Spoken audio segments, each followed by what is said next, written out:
Hello, and welcome to Hopeful Conversations, brought to you by Robbie's Hope Foundation. I am your host, Kari Eckert. Joining me today is Dr. Lauren Cook, a therapist, consultant, speaker, and author dedicating to bettering the mental well-being of others.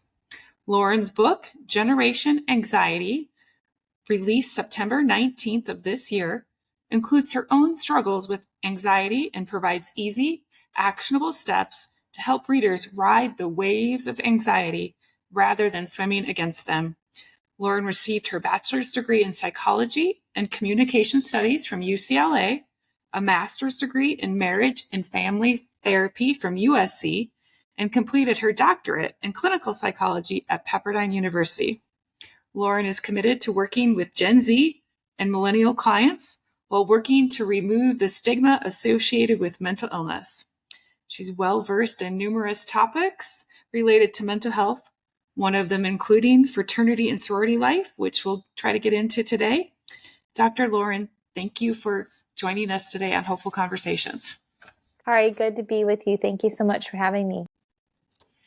Today we want to discuss Greek life. It's important to our listeners. A lot of kids this fall will be jumping into that world, or they're in that world. Mm-hmm. Can you talk about the impact of Greek life on Gen Z? Maybe a general brief explanation of Greek life is like. Yeah, absolutely. I am a part of the Greek community, or the fraternity sorority life community, as we say. I was pledge class 2009, so it's been a minute, but I'm still really involved as a national volunteer. I work with Chi Omega in particular, and I've really seen how much it has evolved in the last 10, 15 years even, in really exciting ways, and in ways that have absolutely been needed to change. I think that really some big changes came out of the Black Lives Matter movement in particular, where the Greek system was rightly called out, that we had to make systemic changes in those spaces. And so I've definitely seen a shift from the recruitment lens side of things, for example, like legacy not being something that's honored so much. It's something that everybody should be a part of if they want to have that opportunity. So there's still a lot of work to be done. But overall, my hope and what I believe the Greek community stands for is creating spaces for people to build meaningful friendships. We know that Gen Z and millennials as well are some of the loneliest generations, that people really are lacking friendships. They're lacking deep connections with people. And at its best, I really think that our Greek life can offer that to people. I know for myself, some of my best friends to this day, I met, from my sorority experience. So I really think that that's what it can be for people, a home away from home. And like I said, it's not perfect. There are a lot of flaws that we continue to work through, but it does build that opportunity for connection that I think many of us are really craving. Yeah, I absolutely agree. I myself was Greek as well. Met my husband in college. He was a fraternity boy. I was a sorority girl. Me and too. working with lots of kids now who are stepping into college. It's about finding your people in your community. And some of these schools are so big. Community, people, loneliness. You can't just go and hang out in a dorm and expect your college experience to be fulfilling. No. And I talk about that a lot in Generation Anxiety. You have to get yourself out there. The anxiety is going to want to make us have our world be very small, right? I can't leave my dorm room. It's too scary to meet new people. But we have to challenge ourselves and push ourselves to have new experiences. That's the best way to break through the anxiety. And it is nice that Greek life really offers that platform of, all right, here's a built-in community that you can be a part of, people who want to really welcome you to the space. And I think that can be really helpful when, take, for example, UCLA, right? Where I was an undergrad, huge school. I think I would have really gotten lost in the mix if I didn't have the FSL community to make it feel smaller and more homey. Mm-hmm. How many students are at UCLA? I think it's about 40,000. I mean, don't quote me on that exact number, but I think it's around there. Yeah, that's a big space. Mm-hmm. You touched on this a little bit, but anxiety, let's get into that discussion. I am looking at your questions from your new book, Generation Anxiety, but obviously most of us know that it's the most common mental health concern today for lots of different age groups. Mm-hmm. Mm-hmm. Let's talk about anxiety. Oh, anxiety is the most pervasive experience. Fun, not so fun fact, phobias are actually the most common within that. And I'm very open about my own lived experience with emetophobia in particular, which is a phobia of vomit for people who are thinking about their Latin root words there. And so I've really had to work through that in my own life. However, we see anxiety come out in a lot of different ways for folks. Generalized anxiety, social anxiety, OCD, which isn't technically in the anxiety category, but I think it often really goes hand in hand. And actually, I see a lot of college students struggle with separation anxiety, which is something we haven't talked too much about. We think of separation anxiety in the context of the little kid who doesn't want to leave mommy's side going to preschool. A lot of college students have a really hard time not having their loved ones nearby. And that is something that can really even evoke like existential anxiety about losing loved ones, death, ending of relationships, things like that, that I think is important that we start talking more about. That's interesting. My Yeah. mind goes like deeper with that, like just thought process, because like social media and how like a young person would be very unlikely, I think, to post about that. Like that I am struggling being away from my parents, my friends, my Mm-hmm. familiar space. I'm supposed to be loving where I'm at in my new space. That's what's so hard. There's such a pressure to make it seem and to try and have college be this like perfect, happy time. And yet what we see is, yes, it's a great time in a lot of ways for, many students, but it's also a really hard time too. People, let me pause here. Can you hear my son crying in the background? No, Oh, good. Okay. I you hope want you to can take edit. care of him. You certainly can. Oh, no, no, my husband's with him, but I'm so glad Okay. you can't hear because he's having a meltdown. I'm like, okay, let me just pause for a second in case that's really picking up. But if you can't hear it, hallelujah. Okay, let me jump back in with where I was at with that thought. Okay.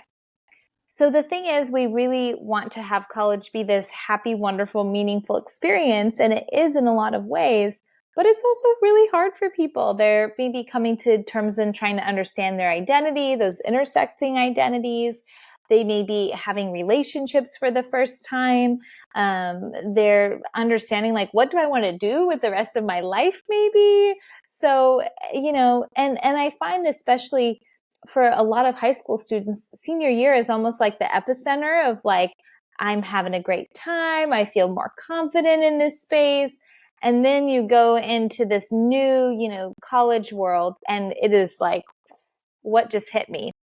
I know Yeah. I went through that. And so it can be really overwhelming. I think we have to validate that and make it safe for people to share that, hey, if you're having a hard time, you don't have to just put on a happy face and act like it's all okay when it's really not. That's what society tells us, though. We have to be happy and just thriving and have everything figured out. We need to know what we're going to do in life and have all the friends and be at all the parties and be a great student. I feel overwhelmed, Kari, just hearing you say that. It's too much pressure, it really is. And I do get excited about that with Gen Z. I see more honesty, about the struggles sometimes. And I think that's really refreshing, right? Because the toxic positivity can just be too much sometimes. We have to also think about, the strengths and what's going well in our lives. I think there's a balance to it all, of course. But I think the more we can normalize, hey, like this is hard. I'm feeling homesick. I'm feeling lonely. I'm feeling scared. I think we'd actually see people get a lot closer with each other if we move past just the small talk and the memes and that kind of thing. Yeah. Goodness, deeper, be a little more human with one another, vulnerable with one another. Mm-hmm. I Mm-hmm. think the Greek life, I mean, I don't want to like be pushing like pro Greek life, but um, there's a lot of that actually comes from being in that system, just closeness and more realness. I think so. I think so. And I will be open in saying like I am pro Greek life. I think it really can offer people some very real spaces, that for me, and I see a lot of people in Greek life, like it's the first time they kind of exhale sometimes and share with somebody like, hey, I'm having a really hard time. And whether that's in Greek life or another space, right? Like I think it's just important when people are getting to college to try and build that community, whatever that looks like for you, so that you're not alone in that process. So I think it can be that for people. And I think there's a lot of other communities that can do that as well too. In your new book, Generation Anxiety, pardon me, you talk about the generational power index. Mm-hmm. Mm-hmm. Oh, this is fascinating. And I recommend people look into this. I'm doing a lot of speaking this fall on, the generational differences that we see with anxiety. You ask people, what are those significant milestones generationally, and how do you think that impacted you? I think there's a really big correlation in these experiences people have had and why we are more anxious now than ever before. Now, with Gen Z in particular, they may not have conscious memory of 9/11, for example. Millennials, Gen X, boomers, they will all tell you number one most significant event was 9/11, generationally. And I do think, that resonates, where we literally saw this play out, this traumatic experience play out on our television screens. Um, Gen Z will also say like that impacted them growing up in the wake of that. But Gen Z, across the board tends to say that it's the mass shootings that have really impacted them. There's a lot of other significant generational things, of course, too. The Trump election, George Floyd's murder, COVID. I mean, we could go on, right, about these different things. What I think there's a real undercurrent of is a lack of control, feeling helpless, and with that, a sense of hopelessness. Is this going to get better? And I think gun violence in particular, that is something where it just, no matter what, it seems like it's not stopping. And I think that is so demoralizing for people. When you get that over time, how can you not feel anxious? Because when's the next thing going to happen? And is it going to happen to me or someone that I love and care about? Which is also why I think we're seeing separation anxiety go up so much too. Because not only do we feel unsafe for our loved ones as well. So in this whole process, over time, that anxiety spikes up and depression spikes up too. Because if you feel anxious for long enough, you often feel depressed that you've been feeling anxious for so long. So this all really ties in, I think, as we're looking at what's happening in our planet, climate change. We could go on and on about all these different things. It's understandable why we feel more anxious than ever. Yeah, it's super interesting. It's kind of correlates to even just Robbie's Hope and our mission and our foundation. Because what my husband and I did is we went to Robbie's friends after his death. We knew that we wanted to do something. We didn't know what that something was. We wanted, I think, at the beginning to prevent, of course, teen suicide, but kind of from the parent perspective, like this is really hard, and I don't want other parents to have to experience this. And we sat down with Robbie's friends, and we so quickly learned that they're so aware of other young people like Robbie struggling silently, and like the movement of like, we have to change this. Like, we can't just talk about this. We have to change this. Yes. And I know, like, as I was 49 when Robbie died. No, my math is bad. I was a little bit younger than that. I'm 50 now. I'm math, not numbers aren't my strength. But I wasn't aware of that. I wasn't aware that young people were watching each other struggle, aware of it, and didn't know what to do. And I think that is so important that I talk about this idea of empowered acceptance. And like, one, we have to accept, we have to acknowledge these things are going on. And we need to be empowered in our approach. We can't just be passive bystanders. And I think we really have to fight our own human psychology in that, because the bystander effect is so, so strong, right? Like, we can see somebody struggling. We can have that gut instinct of like, ooh, something feels off, but we don't want to be uncomfortable. We don't want to have that conversation. Or, for a lot of us with anxiety, we're so afraid of offending someone, making someone mad. What if I make a misstep? All these different things, the way the brain tries to get in our head to say, well, just don't do anything. And then unfortunately, things happen when we don't do anything. And it's hard. We don't want to necessarily get into that space of regret of coulda, woulda, shoulda, I think though, as we think it through, like what are those learning opportunities of like, how can I be willing to sit with some discomfort to have maybe hard conversations with people that could be life-changing, or like maybe the person is mad at me, or maybe the person is actually fine and, is offended, whatever. Who cares? Like if it can help save someone's life by having those conversations, I think we all need to sit with that discomfort a little and a lot more. Yeah.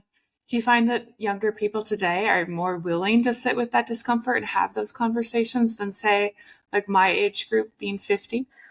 I think so. Because I think younger people feel like there's that empathy attached to it. There's that care attached to it of like, hey, like we're all struggling here in this. Like when you have these conversations with me, it's showing me that you care about me. And, I think sometimes with older generations, unfortunately, I think sometimes there isn't that perceived sense of care there, even though the care is there, right? Like I think about in my own family, right? If we were to have a conversation about someone struggling, it's meddling or it's gossiping in some way, even though that's not what it is at all, right? And I don't see that so much with Gen Z. I feel like there's a perception more of genuine care. At least I hope that's the case anyway. Gen Z, I think they're pretty cool young people. I do Uh, too. yeah. In your book, you talk about the new need to choose values induction. Ugh, pardon me, I'm going to say that all over, and my editor is going to edit that all out. In your book, you talk about the need to choose values induction over pain reduction. Yes, absolutely. Absolutely. I was just talking about this with someone in the context of having kids, for example, but I think it applies in a lot of other ways too. We don't like to be uncomfortable and we don't want to be in pain, whether, that's the context right now of like sleepless nights with a new baby, right? I have a 2-month-old right now, or the discomfort of going to college and not knowing anyone, right? However, how can we get comfortable sitting with the discomfort of that if it means we're truly living out our values? And I think a lot of times with anxiety, it can be so powerful. It makes us want to avoid and not live out those values because we just want that comfort. We want that safety. And comfort and safety can be two key values for people. I think, though, we really have to ask ourselves, like, what is most meaningful in my life? And how do I live in accordance with that? Even if it does mean getting uncomfy sometimes, that's so much of where the growth really happens, I think, a lot of times. And that's a really fun part of the book that I love, is that I walk people through a whole values exercise to really identify like what are your top 10 values in your life, because a lot of young adults, and I'd argue many of us, no matter how old we are, couldn't actually name what our top 10 values are. And we struggle with making decisions, how to live our life day to day. But if we really know what matters the most to us, that can really be our compass that's grounding us, so that we can make more meaningful decisions, and so that anxiety doesn't really interfere in that process and try and call those shots on our life. It's good. I wrote down live what you believe, love who you are when I was preparing for this conversation. And I like that a lot. Thank you. Thank you. Yeah, that phrase was something that we put a lot of time to think about, like what I hope my work speaks for. And it's really that living out your values piece that I think is really important. I'm a big behaviorist as a clinician, honestly. I think our human brains really tend to skew pretty negative and pretty ruminative and repetitive. And it can be so easy to buy into what the brain tells us. That's why I'm not really a big advocate of positive thinking, You have to take action in your life to show yourself that you are capable of the things that you're afraid of doing. You can try and pep talk yourself all day until you actually go out and do it. That's when the brain tends to buy in and say, oh, you did do that thing that I didn't think you could do, Uh-huh. And I think that's exciting. I think that's kind of where the magic happens. Behaviors versus positive thinking, right? Tell me more. That like just resonates with me because I even remember like after Robbie dying and struggling, obviously in a very dark space and trying to Mm-hmm. figure it out, trying to sit with grief, trying to sit with loss, but Mm-hmm. also trying to make forward momentum. And I Mm-hmm. remember like this trademark of Nike, just do it. Yeah. And Yeah. it really bothered me. Like, I want to just do it, but I can't just do it with the space Mm-hmm. I'm in. Like I can positive talk myself to all the things that I think are going to allow me to do it, Mm-hmm. but what's the behavior to just do it versus just the positive self-talk?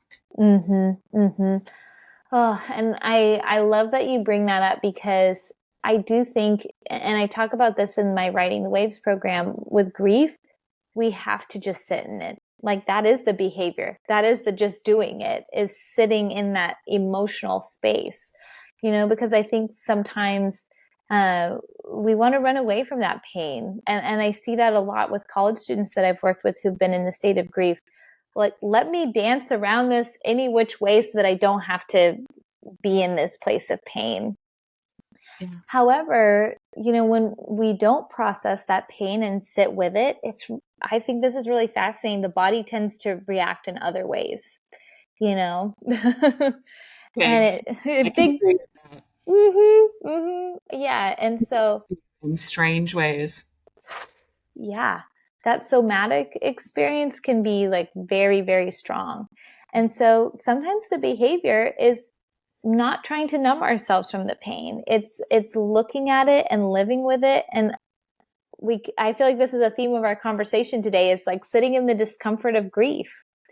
And, I think sometimes as with social media, there's the highlight reel and all of these things. There's such a push to just experience the happy emotions, and not experiencing happiness is a bad thing. It's not a bad thing. Like there are no bad emotions. Like we just have to allow and give ourselves permission to be in that space. And I write about that, of like when the waves of anxiety or the waves of pain are too big, like you do need to like just give yourself a break and not push yourself to just feel better. There's no such thing. It's tough. It's very tough, but you can get through it. You do. Oh, People do. It's part of everyone's life at some point. well, and I do think that people are very resilient. Like I know that word, people have different feelings around it, but people will often say like, how are you a therapist? Like, isn't it the most like depressing thing ever? And I do hear like a lot of like really tragic stories. At the same time though, through this process of therapy, like I've never been more inspired by the human spirit and the human will. Like people do have tremendous grit. And, I think people doubt that in themselves. Like, how could I ever get through? And surely, like, losses do change us tremendously. And at the same time, people do, see through that wave on the other side much of the time. So, yeah. In your introduction, you write that I consider it my greatest goal as a clinician to not let anxiety be the reason my clients have regrets or disappointments in their life. I thought that Yeah. was powerful. Thank you. Yeah. I think that is huge. It's been huge in my own life. I'm very open about my anxiety and how it has tried to dictate a lot of decisions in my life. From everything, looking back of like going to where to go to school, I was way too afraid to, go out of state. And that was fine at the time. I don't regret it. It ended up being a good thing where I went to school. But I don't think I really realized how much anxiety was limiting me and how I was living my life. And even the decision to start a family, my fear of getting sick was so intense that it made me not want to start a family, to get pregnant.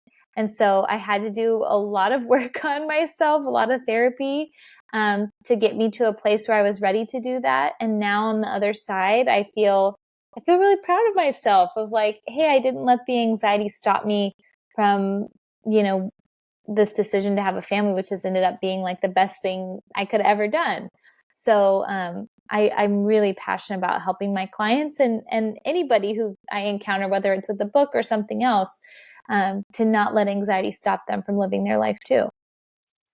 It's fantastic. Thank you for sharing that. In your book, the theme of waves and the different types of sharks. Do you want to talk about sharks? Oh yeah. I wish I had my little shark hat to wear. I should just put it side of the camera at this point. It's quite fun. But, I tend to say there's like three key sharks in our lives. One is the shark of our minds, which many people will say that is the most powerful shark for them. That Sounds we are, what? it sounds powerful. Yeah, that we are like our own worst enemy. We kind of terrorize our minds, ourselves with that. The other type of shark is, the people in our lives. Honestly, some of us have people in our lives, whether unfortunately it's a family member, a colleague, a roommate, that is a shark that makes us feel unsafe in our waters. And we also have these systemic sharks: racism, sexism, homophobia, ableism, these different things that swim in our waters at large. And so these are things that can really cause people to have a lot of anxiety. And I teach people about how to, metaphorically, if you will, like punch the shark in the gills, like to really set boundaries, to take distance. So much of the time with anxiety, we see a lot of people pleasing, where we practically chum up the waters for the sharks in our lives, and we're so afraid to set boundaries and to create some distance for ourselves. And so I think that's really important, is protecting our own mental health and not sacrificing ourselves to try and, appease someone else in our lives. It's good. I'm going to think about my sharks because we all have them. We Oh all have, yeah. and how Mhm. am I going to approach them? Mhm. Mhm. This is a quote from your book. We are Generation Anxiety because we are Generation Appearance. How do you see cultural expectations of appearance, including social media, impacting our experience of anxiety? I think it is a really big piece of things. And in writing the book, it was really important to me to have a chapter on this, because I'm seeing things like body dysmorphia just go through the roof with clients. And Male and, not, I'm sorry, one more time. male and female? Male and female. And I'm so glad that you bring that up, because a lot of times people think about eating disorders, body dysmorphia, as those who identify as women, but it's very much impacting men as well. I don't hear my male clients maybe being as open about that, but they very much are struggling with it too. And, I think social media has really played a big part in that. These filters are so easy to put on your face, your body, all these different things. And there's such a comparison effect too. We see people, getting likes and follows, and that really impacts people psychologically, where we feel inadequate in a lot of ways. So I think, it's really important that we talk about this. And I come at it more from a body neutrality lens than a body positivity lens, because similar to the positive thinking that we were just talking about, if you're struggling with your body image, it's really hard to say, I love my body. My body is amazing. That can feel like really far off. But if we can sit to a place of neutrality and maybe have some gratitude tied in there, like, I appreciate my stomach helped me digest a meal today and is giving me energy, or I acknowledge and appreciate that I have legs that can help me walk to class, for example. Whatever that may be for you, that space, I think, can kind of shift our experience of our bodies so that it doesn't feel like our whole worth is based in our appearance. And I heard somebody say this once at a conference, and it just so resonated for me after I heard it. She said, "What if my appearance is the least interesting thing about me?" And that just, woo, I felt that. Because I think, and I see this with a lot of my young adult clients, sometimes it feels like their appearance is all they have. They may feel insecure. I don't know enough. I don't have enough. I've never had a job. I don't have enough experience, those different scripts in the mind. And they may feel like their appearance is like their form of power in the world. And, I think if we can look at that from another lens, that there are so many other aspects of you. Your appearance is one part of who you are. It's not all of who you are. It's not all of your worth. Hopefully that can help that body dysmorphia piece go down as well. Wow. Oh, goodness. There's so much. And I feel like it's so interesting to talk to you. And I have to be honest, like I had a little bit of self-doubt, like preparing for today. And I'm just want to be vulnerable to like our listeners is like, I'm a very capable 50-year-old woman who has accomplished quite a bit. And yet, like, I prepared for today and I'm like, oh, this is a young, like, she's a doctor and she's beautiful and she has this book and I like literally had to self-talk myself, like, wait a second, Kari, like, that's not what this is about. And you are incredibly capable as well. And it was a very interesting process because it just created a little bit of anxiety to have this conversation. I just so appreciate you sharing that. And, I feel like it reminds me of like how many of us, myself included, like we all have our masks. You know what I mean? Like I'm like sweating under here, underneath the smile, like, like it really can look like we have things together. And then underneath it, it's like we're each in our heads, like struggling sometimes. And I sometimes will share that. Like, I wish people could see inside a therapy session because we'd realize like we're all insecure, weird, goofy, like none of us are like perfect people. And actually, like, I think that's what makes us more lovable, and more real, connected. So I really appreciate you sharing that. And I'm just so grateful that you're doing this work because I really think generationally, like we all need to come together in this. Like we can't be alone in these efforts. So the fact that you're leaning into these conversations and that, we're crossing the aisles with age groups and things like that is, I think, really, really important work.